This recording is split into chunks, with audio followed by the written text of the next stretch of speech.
25 јануари 1981. Прилеп. Доминика и Никола Проески од Крушево добиваат син, Тодор. Забележувајќи го неговиот музички талент, го праќаат на детскиот фестивал Златно славеќе во 1992, каде што настапува со песната Јас и мојот дедо на влашки. Со победата на Прилепскиот Мелфест и со настапот на Макфест за прв пат е забележан од македонската јавност.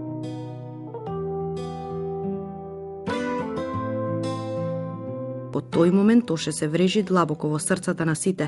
Стана тајна љубов на девојчињата, идол на момчињата, пример на постарите.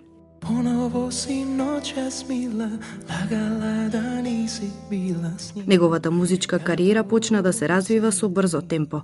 По сунчане скале стана балканска звезда. Во 2004-та Тоше ја представуваше Македонија на Евровизија. Ја доби хуманитарната награда Мајка Тереза и беше наименуван за регионален амбасадор за добра волја на УНИЦЕФ. Тоше беше познат по хуманитарните концерти и крводарителните акции.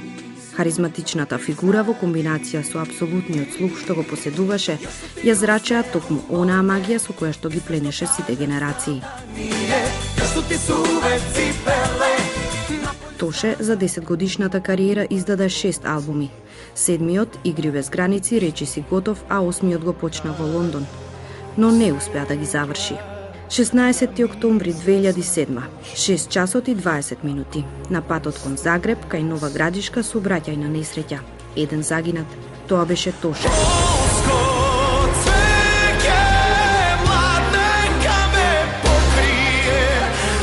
Балканското цвеќе кое само што почна да цути.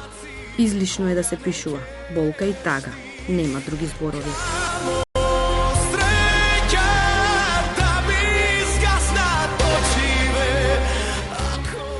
Исплаканите соузи ни дождовите не ги измија. Кажаните молитви останаа неислушани. Останаа прашањата на кои одговори нема. И ветрот, кој како зимска бура за миг ја однесе целата магија, оставајќи зад себе празнина. Но Тоше остави нешто што е многу поважно од материјалното, а тоа се љубовта, хуманоста и волјата за живот, што тој прекумерно ги поседуваше и постојано ги проповедаше преку своите дела.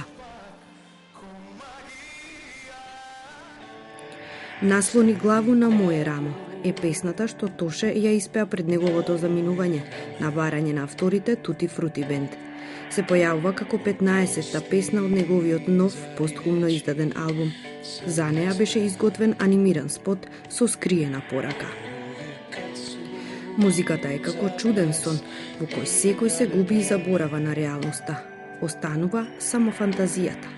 Во секој цвет што цути, во секој зрак од сонцето, таму можете да ги најдете оние што веќе ги нема. Наслони главу